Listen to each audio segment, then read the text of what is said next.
ஆண்டவராகிய இயேசுவின் நாமத்தில் உங்களை வாழ்த்துகிறேன். இன்றைக்கு தகப்பன்மார் தினம், ஃபாதர்ஸ் டே. ஒரு குடும்பத்தில் ஒரு கணவனாக தகப்பனாக இருக்கிற பொறுப்பு ரொம்ப முக்கியமான பொறுப்பாக இருக்குது.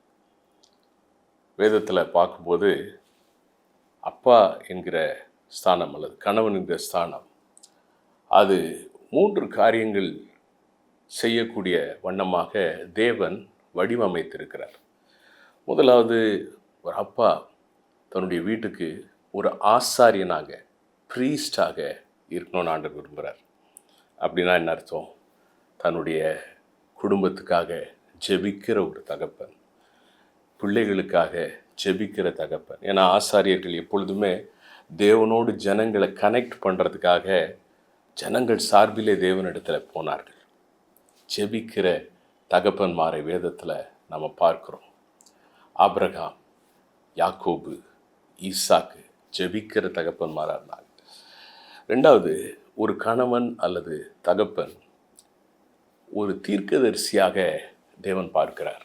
ப்ராஃபெட், தீர்க்கதரிசி என்கிற காரியம் வழிகாட்டுறவங்க. அதாவது தேவனிடத்திலிருந்து செய்தியை மனிதர்களுக்கு தீர்க்கதரிசிகள் தான் சொன்னாங்க. ப்ராஃபெட், அதுபோல் ஒரு ப்ராஃபெட்டாக, தீர்க்கதரிசியாக இருந்து தேவனுடைய வார்த்தைகளின்படி தன்னுடைய குடும்பத்தை வழி நடத்தி, கர்த்தருடைய ஆலோசனைகள் என்ன, வேதம் என்ன சொல்லுது அப்படின்னு சொல்லிட்டு எதை செய்யணும் எதை செய்யக்கூடாதுன்னு பிள்ளைகளுக்கு அந்தந்த இடத்துல அந்தந்த நேரத்தில் ஒரு வழிகாட்டியாக ஒரு கணவன் அல்லது தகப்பன் குடும்பத்தில் இருக்கணும்னு ஆண்டவர் விரும்புகிறார். 3வதாக, ஒரு கிங், ராஜாவாக குடும்பத்தில் ஒரு கணவன் அல்லது தகப்பன் செயல்பட வேண்டும். இதுதான் தேவனுடைய திட்டம். அப்படின்னு என்ன அர்த்தம்? ஒரு ப்ரொவைடர், ஒரு ப்ரொடெக்டர், தேவைகளை சந்திக்க கடினமாய் உழைத்து வேலை செய்து சம்பாதித்து தன்னுடைய குடும்பத்துக்கு தேவையானவைகளை கொடுத்து அந்த குடும்பம் கட்டி காக்கப்பட என்ன செய்யணுமோ, பிள்ளைகளெல்லாம் வளர்ந்து தேவ திட்டத்தில் காரியங்களை நிறைவேற்ற செய்ய வேண்டியதை செய்யும்படியாக இந்த 3 காரியங்கள், முதலாவதாக ஒரு ஆசாரியன், 2வதாக தகப்பன் ஒரு தீர்க்கதரிசி, 3வதாக தகப்பன் ஒரு ராஜாவாக தன்னுடைய குடும்பத்துக்கு ஆசீர்வாதமாக இருக்கணும். இதுதான் தேவனுடைய சித்தம். அதனால்தான் நம்முடைய தேவனை நாம் தகப்பனே என்று அழைக்கும்படியாக அவர் நமக்கு பெரிய அப்பாவாக இருக்கிறார். பாகமம் 1:31 சொல்கிற மாதிரி, ஒரு தகப்பன் தன் பிள்ளையை சுமப்பது போல கர்த்தர் இதுவரைக்கும் உங்களை சுமந்து வந்ததை கண்டீர்களேன்னு வேதத்தில் நம்ம பார்க்குறோம். ஆகையினால் இந்த நாளில் நம்முடைய குடும்பத்தில் இருக்கிற கணவன்மார்களை, தகப்பன்மார்களை நம்ம வாழ்த்துவோம். அவங்கள ஹாப்பி ஃபாதர்ஸ் டே சொல்லி கங்க்ராச்சுலேட் பண்ணுவோம். எங்கள் குடும்பத்தில் இப்படிப்பட்ட ஒரு ஆசீர்வாதமாக கர்த்தர் உங்களை கொடுத்துருக்கிறாருன்னு சொல்லுவோம். அவங்களுக்காக முக்கியமாக ஜெபிப்போம்.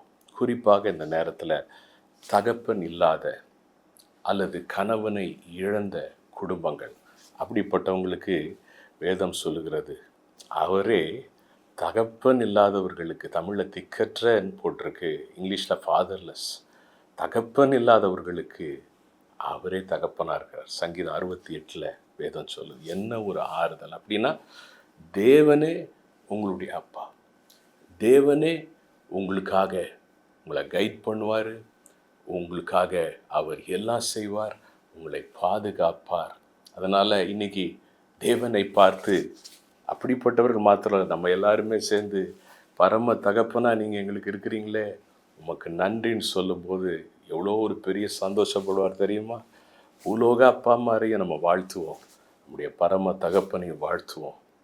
ஏனென்றால் வேதம் சொல்லுகிறது, அவர் பூரண சர்க்குணராய் இருக்கிறார், பர்ஃபெக்ட் ஃபாதர். ஆகையினால் ஒன்ஸ் அகெயின் எல்லா கணவன்மார்கள், எல்லா தகப்பன்மார்களுக்கும் இயேசுவின் நாமத்தில் மனதுருக்க ஊற்று திருச்சபை ஊழியங்களின் சார்பாக happy father's day. God bless you. ஜெபிக்கலாமா? கர்த்தாவே, உம்மை துதிக்கிறோம். எங்கள் குடும்பங்களில் நீர் கொடுத்திருக்கிற கணவன்மார்கள், தகப்பன்மார்களுக்காய் ஸ்தோத்திரம். அவர்களை இயேசுவின் நாமத்தினாலே நாங்கள் இந்த நாளில் வாழ்த்துகிறோம். அவர்களுடைய தியாகங்கள், அவருடைய வழிகாட்டுதல்கள், அவர்கள் எங்களை பராமரிக்கிற, எங்களுக்கு கொடுத்து எங்களுக்கு மேலே அக்கறை வைக்கிற காரியங்கள் எல்லாவற்றுக்காகவும் நாங்கள் நினைத்து நன்றி சொல்லி அவர்களை நாங்கள் வாழ்த்துகிறோம். கர்த்தர் அவர்களை தொடர்ந்து பலப்படுத்தி நல்ல சுகம், பலன், கிருபையோடு, தீர்க்காயசோடு ஆண்டவரே குடும்பத்துக்கு ஆசீர்வாதமாக அநேகருக்கு சாட்சியாக வைப்பீராக. இயேசுவின் நாமத்தினால் எங்கள் பரம தகப்பனே, உம்மை நாங்கள் எல்லாவற்றுக்கும் மேலாக வாழ்த்துகிறோம், வணங்குகிறோம், மகிமைப்படுத்துகிறோம். இயேசுவின் நாமத்தில் ஆமென். God bless you all.